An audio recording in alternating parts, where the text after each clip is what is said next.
High hello আসসালামু আলাইকুম and welcome back to my another video. And আজকে তোমাদের সাথে শেয়ার করব ঢাকা ব্যাক করার আগের দিন মানে গ্রামের লাস্ট ডেতে কি কি করেছি। এন্ড আজকের ভিডিওতে এমন কিছু আছে যেটা দেখলে তোমরা অবাক হয়ে যাবে, তোমরা বিশ্বাসও করতে পারবে না যে আমরা এই ধরনের কাজও করতে পারি। বেশি দেরি না করে আজকের ভিডিওটি স্টার্ট করা যাক। তো ঢাকা ব্যাক করার দুদিন আগে তোমাদের ভাইয়া আসে আর সে আমাকে না জানিয়ে আসে। যদি এক কথায় বলতে যাই সারপ্রাইজ করে দিয়েছে আমাকে, যেহেতু হঠাৎ করে এসেছে তাই আর ভিডিওর শুরু থেকে করতে পারি। ও আসার পরে ওকে ফল কেটে দিয়েছিলাম আর ও বাইরে থেকে নাস্তা করে এসেছিল। আর এখন আমি দুপুরে রান্নার আয়োজন করতেছি। আর দুপুরে রান্নার প্রথমে কিন্তু আমি মুরগির মাংসটাকে দেখিয়েছি আর ওটা কিন্তু দেশি আমাদের পালিত মুরগি ছিল। এখানে আমি গরুর মাংস আর মাছ ভিজাইছি আর এখানে করলা ভাজির জন্য করলা আলু কেটে নিয়েছি আর বাদ বাকি যে সবকিছু কাটাকাটি করতে হবে সেগুলো কেটে নিয়েছি। আর গুঁড়া চিংড়ি দিয়ে কিন্তু করলাটা ভাজি করা হবে আর আলু দিয়ে গরুর মাংস রান্না করব। এখানে পোলার চালও নিয়ে নিয়েছি, পোলাও রান্না করব। রান্না কিন্তু আরো অনেক কিছু আছে যেগুলো এখন সেট করে তারপর রান্না করতে হবে। আর যেহেতু কোনো কিছু না বলেই এসেছে তাই হজবরল হয়ে গিয়েছি আমি একা রান্না করব। সবকিছু সেট করে এখানে প্রথমে আমি বসিয়ে দিয়েছি গরুর মাংস, আর পাশে বসিয়েছি চিংড়ি মাছ ভুনা।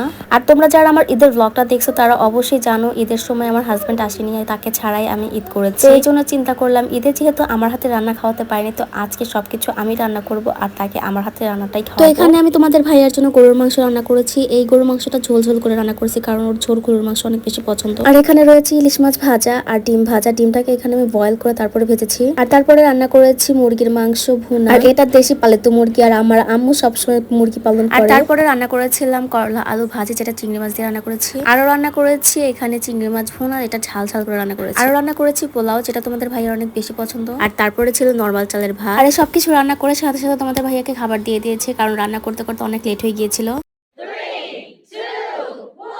তো তোমাদের ভাইয়াকে খাওয়ানোর পরে আমি আর তেমন কোনো শুট করতে পারিনি কারণ খুবই ক্লান্ত ছিলাম, কারণ রোজা ছিলাম আর অফ ক্যামেরাতে আরো অনেক কাজ করেছি। আর এখন সময়টা হচ্ছে রোজা ভাঙার, কারণ আজান দিয়ে দিয়েছি আর আল্লাহ আমার রোজাটা কবুল করুক। তো আমি এখানে খেজুর আর শরবত দিয়ে ইফতার করেছি। আর যেহেতু কোনো শুট নেই তো আজকে এই পর্যন্তই, কালকে থেকে আবার ব্লগ স্টার্ট করতেছি।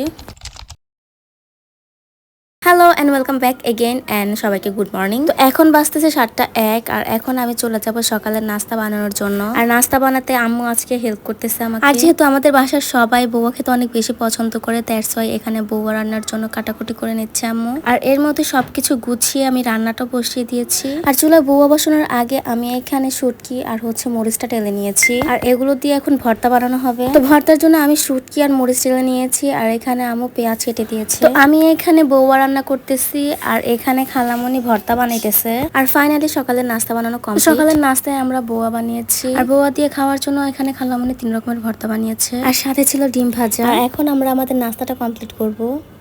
আর নাস্তা কমপ্লিট করার পরে চলে আসছি আম্মুর মুরগি পালনের ঘরে, কারণ আম্মুর পালিত মুরগি থেকে ডিম আর সেখান থেকে এখন বাচ্চা হয়েছে আর বাচ্চাগুলো মাশাআল্লাহ খুবই কিউট ছিল। আর সম্ভবত এই বাচ্চাগুলো কাল রাতে ডিম থেকে বের হয়েছে। আর আমি এখানে একটা বাচ্চা ধরে খেলতেছিলাম আর ভিডিও করতেছিলাম, মানে এত কিউট লাগতেছিল। মাশাআল্লাহ মাশাআল্লাহ, বাচ্চায় রাখো। আর একটা সময় পর গিয়ে এমন হবে যেগুলো মুরগি সেগুলো থেকে আবারও ডিম বের করে বাচ্চা ফুটবে আর যেগুলো ছেলে মুরগি হবে সেগুলো আমাদের পেটেই যাবে। আর এই প্রক্রিয়াটা চলতেছে আমার বিয়ের আগে থেকে।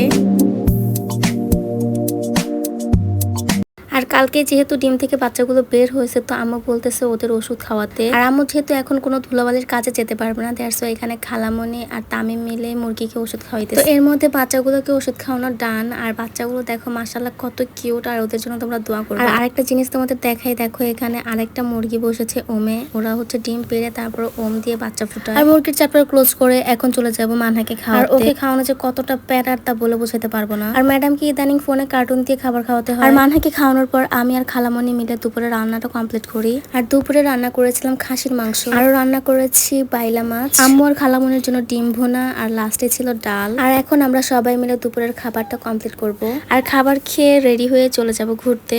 সো ফাইনালি খাবার খাওয়া ডান আর এখন সবাই মিলে বের হয়েছে ঘোরার জন্য। আর কোথায় ঘুরতে বের হয়েছি সেটা আশপাশটা দেখলে বুঝতে পারবা।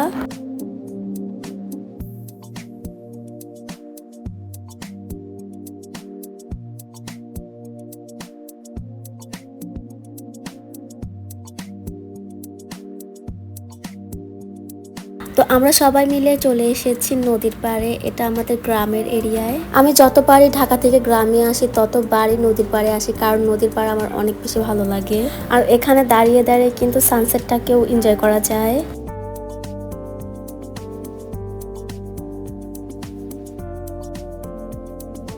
তো তো ওরা সানসেটের দিকে ছবি তুলতেছে আর আমি এখানে নৌকাটাকে দেখে রীতিমতো অবাক হয়ে গিয়েছি। মানে এত দ্রুত ছুটতেছে একদম চোখের পলকে যেন গায়েব হয়ে যাইতেছে। আমি দেখার পরে মানহার বাবাকে ডেকে দেখাইলাম আর সে দেখে বলতেছে এই নৌকায় তো মাছ ধরা হয়। আর মাছ ধরার কথা শুনে চিন্তা করলাম যদি মাছগুলো পছন্দ হয় তাহলে রেখে দিব, তাই নৌকা আলেকে সামনে নিয়ে আসছিলাম। আর আফসোসের ব্যাপার হলো মাছগুলো এত ছোট ছিল যে আমার পছন্দ হয় নাই দেখে আমি আর রাখি না। এই মাছ আমি খাইও না।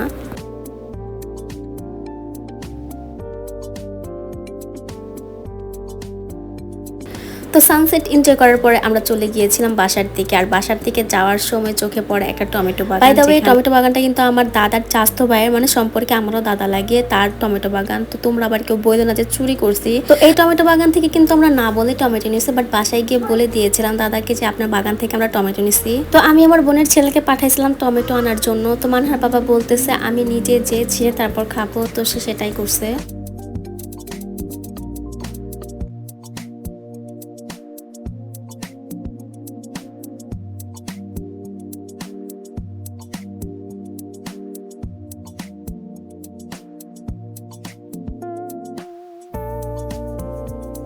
তো আমরা দাদার বাগান থেকে এতগুলো টমেটো কালেক্ট করছি আর এখন এই টমেটো খেতে খেতে আর এই অটোটাকে নিয়ে চলে যাব বাসায়।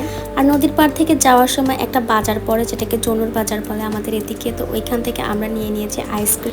আর এই আইসক্রিম নিয়ে এখন চলে আসছি ফাইনালি বাসায়। আর বাসায় এসে সবাইকে যখন আইসক্রিম দিলাম সবার আইসক্রিম পড়েছে ক্ষীরের আর আমার আইসক্রিম পড়েছে দইয়ের। এটা কোনো কথা? তো দেখে পুরো মন খারাপ হয়ে যাওয়ার পরে মানহার বাবা বলতেছে এক্সচেঞ্জ করো, তোমারটা আমি খাই আমারটা তুমি খাও। তো এক্সচেঞ্জ করে আমরা সবাই মিলে এখানে আইসক্রিম খাইতেছি। আর আজকের ব্লগটা এখানেই শেষ করতেছি। তো আজকের এই ব্লগটা কেমন লেগেছে অবশ্যই জানাবা, ভালো খারাপ দুইটাই জানাই দিও। তো আজকের মতো টাটা, বাই বাই, আল্লাহ হাফেজ, আসসালামু আলাইকুম।